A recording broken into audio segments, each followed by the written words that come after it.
Assalamualaikum warahmatullahi wabarakatuh. Selamat siang anak-anakku semua. Sampai berjumpa lagi dengan Pak Bukhari sebagai guru geografi. Untuk pertemuan kali ini kita masuk kepada KD2, yaitu akan membahas mengenai pola keruangan desa dan kota. Sebelum kita mulai pelajaran, marilah kita berdoa terlebih dahulu. Silakan berdoa menurut agama dan kepercayaannya masing-masing. Berdoa dimulai. Berdoa selesai.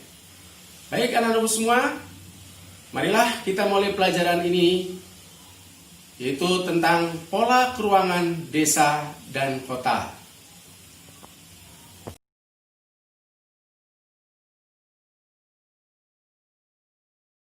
Anak-anakku, sekarang kita sampai pada KD 3.2, yaitu menganalisis struktur keruangan desa dan kota, interaksi desa dan kota, serta kaitannya. Adapun indikator pencapaian pada pertemuan kali ini ada 4. 1. Mengidentifikasi ciri-ciri masyarakat desa. Yang kedua, menjelaskan fungsi desa bagi kota. Yang ketiga, mengidentifikasi macam-macam desa. Dan yang keempat adalah menganalisis struktur keruangan desa. Tujuan pembelajaran kali ini diharapkan yang pertama, siswa mampu mengidentifikasi ciri-ciri masyarakat desa. Yang kedua, siswa mampu menjelaskan fungsi desa bagi kota.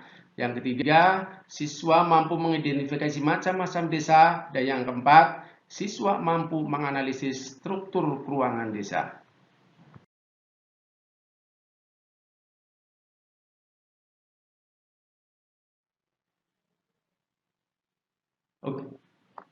Oke, anak-anakku, sebelum kalian mengetahui apa itu definisi desa, Bapak akan berikan gambaran mengenai kondisi suatu wilayah di desa seperti pada slide yang ada.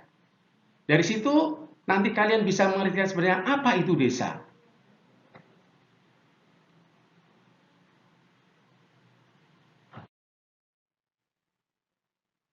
Nah, setelah kalian tadi mengamati gambaran mengenai desa, tentunya kalian sudah tahu apa itu desa.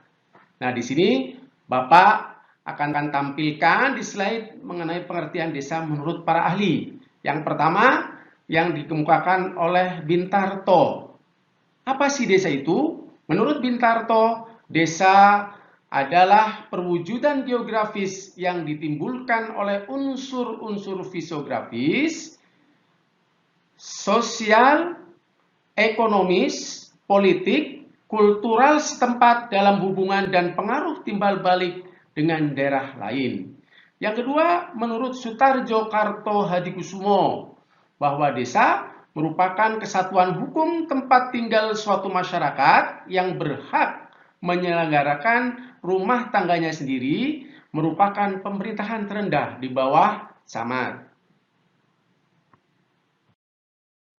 Baik anak-anak, setelah kalian tahu apa itu desa, sekarang apa sih ciri-ciri masyarakat desa?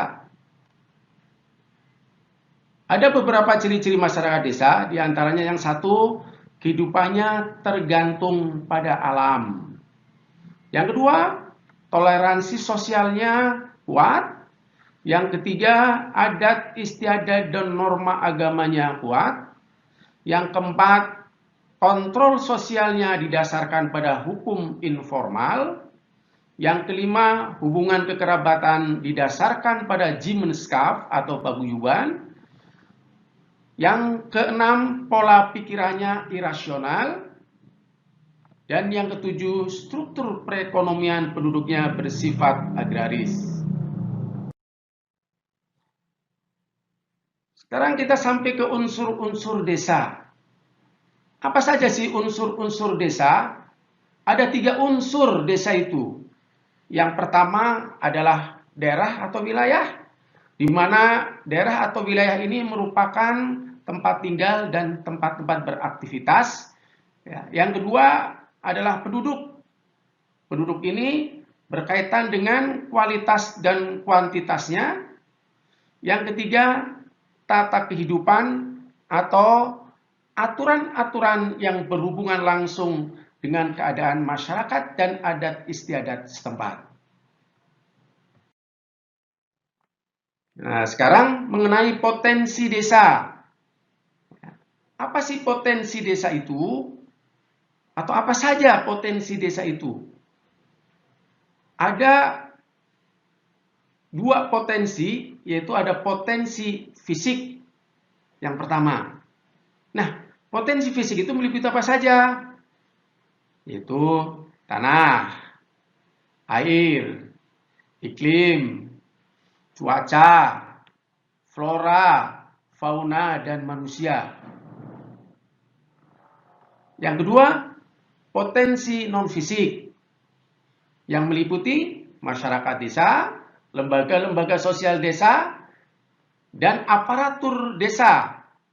Di mana jika potensi dimanfaatkan dengan baik, desa itu akan berkembang dan desa itu akan memiliki fungsi bagi daerah lain maupun bagi kota.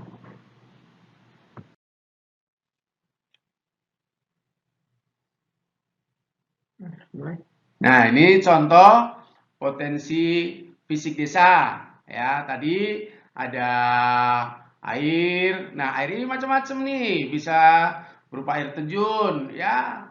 Untuk apa air terjun ini? Oh, bisa digunakan untuk pembangkit listrik misalnya, atau di sini air yang fungsinya untuk irigasi pertanian, ya, yang untuk mengairi sawah.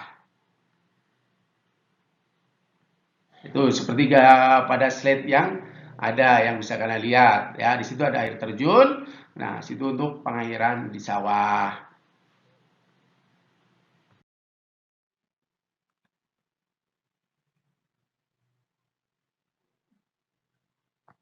Potensi fisik yang berikutnya, iklim, ya.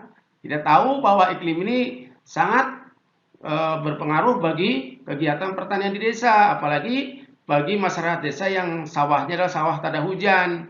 Ini iklim sangat mempengaruhi kapan harus menanam, ya. Yang berikutnya adalah fauna, ya, ternak. Ya, contoh binatang ternak seperti sapi pada slide itu bisa digunakan untuk membajak sawah. Ya, bukannya sapi aja, bisa kerbau misalnya. Itu mengenai potensi fisik. Nah, sekarang potensi non fisiknya, ya.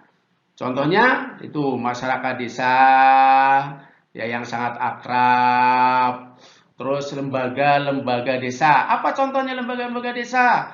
Ada KUD, ada Karang Taruna, ada PKK, ada LKMD, dan sebagainya. Ya, sekarang mengenai fungsi desa. Apa sih fungsi desa bagi kota? Ya, ada beberapa fungsi desa bagi kota. Yang pertama, desa sebagai hinterland. Apa sih artinya hinterland? Yaitu pemasok kebutuhan pokok bagi kota. Ya, kita tahu, ya, kebutuhan pokok masyarakat kota itu disuplai dari desa-desa yang ada sekelilingnya. Ya, di kota nggak ada tuh pertanian, tapi beras di kota banyak. Di kota nggak ada yang nanam sayuran, tapi banyak sayuran. Di kota nggak ada yang nanam buah-buahan, tapi banyak di kota itu buah-buahan. Karena disuplai oleh daerah sekitarnya. Itu berarti fungsi desa yang menyuplai adalah sebagai hinterland bagi kota. Yang kedua, desa merupakan sumber tenaga kerja kasar bagi perkotaan. Ya, kita tahu bahwa bangunan-bangunan yang besar di kota, ya, itu andil masyarakat desa sangat besar tenaga-tenaga kasarnya. Coba kalau nggak ada masyarakat desa, ya nggak jadi tuh gedung-gedung bertingkat, nggak jadi tuh jalan-jalan tol, ya. Itu yang kedua. Yang ketiga adalah desa merupakan mitra bagi pembangunan kota. Ya, mitra itu berarti partner, ya, partner bagi kota desa itu. Dan yang keempat, desa sebagai bentuk pemerintahan terkecil di wilayah kesatuan negara Republik Indonesia. Baik, yang berikutnya kita bahas mengenai perhubungan atau transportasi di desa. Nah, faktor-faktor apa saja sih yang mempengaruhi tentang transportasi di pedesaan? Yang pertama adalah topografi. Topografi itu kaitannya dengan kondisi fisik alami atau reliefnya. Daerahnya itu seperti apa? Apakah daerah yang dataran tinggi apa dataran rendah? Dan interaksi dengan daerah lain. Yang kedua, letak desa terhadap bentang alam atau bentang budaya tertentu. Yang ketiga, fungsi desa bagi kawasan sekelilingnya itu seperti apa? Nah, ini akan mempengaruhi transportasi yang ada di desa itu. Ya, sekarang kita sampai pada ke klasifikasi desa. Nah, berdasarkan pengelompokannya bahwa desa itu ada beberapa macam. Yang pertama, berdasarkan perkembangan masyarakat desanya. Ya, berdasarkan perkembangan masyarakat desanya, desa ini dibagi menjadi 3, yaitu ada desa swadaya. Apa sih desa swadaya itu? Yaitu desa yang memiliki potensi tertentu tapi belum dikelola dengan sebaik-baiknya. Nah, ciri-cirinya apa berarti? Yang pertama, sebagian besar kehidupan penduduknya masih menggantungkan pada alam. Yang kedua, hasilnya untuk mencukupi kebutuhan sehari. Yang ketiga, administrasi desa belum dilaksanakan dengan baik. Yang keempat, lembaga-lembaga desa belum berfungsi dengan baik. Yang kelima, tingkat pendidikan dan produktivitas penduduknya masih rendah. Dan yang keenam, belum mampu dalam menyelenggarakan urusan pemerintahan sendiri. Yang kedua yaitu desa swakarya atau disebut dengan desa transisi. Apa sih? Yaitu desa dalam keadaan peralihan dan sudah mendapatkan pengaruh dari luar untuk mengolah potensinya sehingga desa itu sudah sedikit lebih berkembang. Nah, ciri-cirinya seperti apa? Ya, yang pertama sudah mampu menyelenggarakan urusan rumah tangga sendiri. Yang kedua, lembaga sosial desa dan pemerintahan sudah berfungsi. Yang ketiga, administrasi desa sudah berjalan. Yang keempat, adat istiadat mulai longgar. Yang kelima, mata pencaharian mulai beragam. Yang keenam, sudah ada hubungan dengan daerah sekitarnya. Desa yang ketiga adalah desa swasembada. Apa sih desa swasembada itu? Yaitu desa yang karya masyarakatnya sudah mampu melaksanakan pembangunan dan potensinya sudah memberikan daya dukung bagi pembangunan desanya, sehingga desa ini sudah dikatakan makmur. Apa ciri-cirinya? Yang pertama adalah sarana dan prasarana desa lengkap. Yang kedua, pengelolaan administrasi telah dilaksanakan dengan baik. Yang ketiga, pola pikir masyarakat lebih rasional. Dan yang keempat, mata pencaharian penduduk sebagian besar di bidang jasa dan perdagangan. Klasifikasi desa yang kedua adalah menurut aktivitas masyarakatnya. Ya, di mana dibagi menjadi 3, ada desa nelayan, berarti di sini aktivitasnya nelayan. Yang adanya berarti di daerah pantai. Yang kedua, desa agraris, berarti aktivitasnya ini adalah di bidang pertanian, berarti adanya di pegunungan, ya. Yang ketiga adalah desa industri, berarti aktivitasnya di bidang industri. Nah, sekarang kita sampai ke tata ruang desa. Nah, apa sih tata ruang desa itu? Pola tata ruang merupakan pemanfaatan ruang atau lahan di desa untuk keperluan tertentu sehingga tidak terjadi tumpang tindih dan berguna bagi kelangsungan hidup penduduknya. Contoh tata ruang desa, ya, diantaranya pola tata ruang desa pada umumnya sangat sederhana. Misalnya letak rumah dikelilingi pekarangan cukup luas. Jarak antara rumah satu dengan lain cukup longgar. Setiap rumah mempunyai halaman, sawah, dan ladang di luar perkampungan. Nah, ini gambarnya ya, contoh salah satu contoh tata ruang desa. Nah, sekarang bagaimana mengenai pemanfaatan lahan di desa? Di mana pemanfaatan lahan di desa dibedakan atas dua fungsi,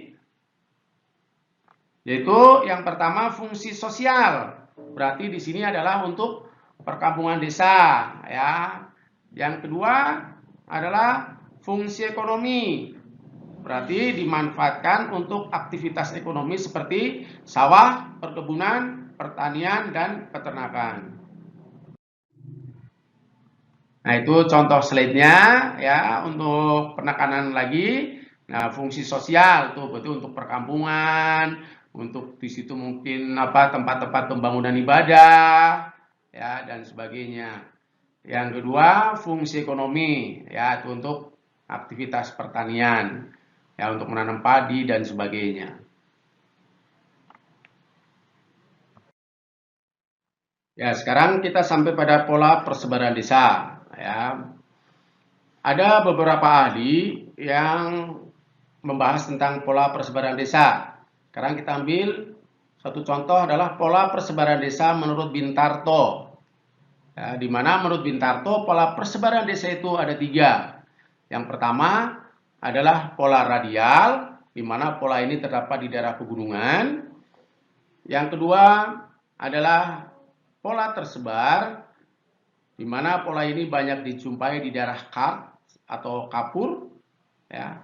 Dan yang ketiga adalah pola memanjang. Nah, di mana pola memanjang itu ada 4 macam.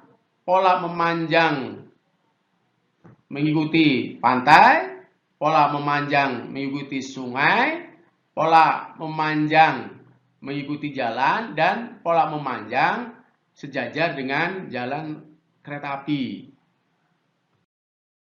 Anak-anakku semua, berikut ini Bapak tampilkan slide mengenai contoh pola persebaran desa. Yang pertama adalah pola radial tadi, di mana pola radial itu adalah adanya di daerah pegunungan. Yang kedua, pola tersebar. Ya, tadi dikatakan bahwa pola tersebar itu di daerah kat atau daerah kapur biasanya. Ya, jadi tersebar polanya. Yang ketiga adalah pola memanjang. Yang pertama yaitu pola memanjang di daerah pantai. Nah, ini slide-nya. Yang kedua, pola memanjang mengikuti sungai. Yaitu ada pemukiman di daerah sepanjang sungai, ya, sangat kumuh ya anak-anak semua ya. Yang ketiga, memanjang mengikuti jalan raya. Nah, ini slide-nya bisa kalian lihat. Ya, memanjang mengikuti jalan raya. Dan yang keempat, yaitu memanjang mengikuti jalan kereta api. Nah, ini ya, mengikuti jalan kereta api. Ini pada umumnya ya kelihatannya juga perumahan-perumahan yang kumuh ya, slum area. Cukup sekian anak-anakku video pembelajaran hari ini tentang pola keruangan desa.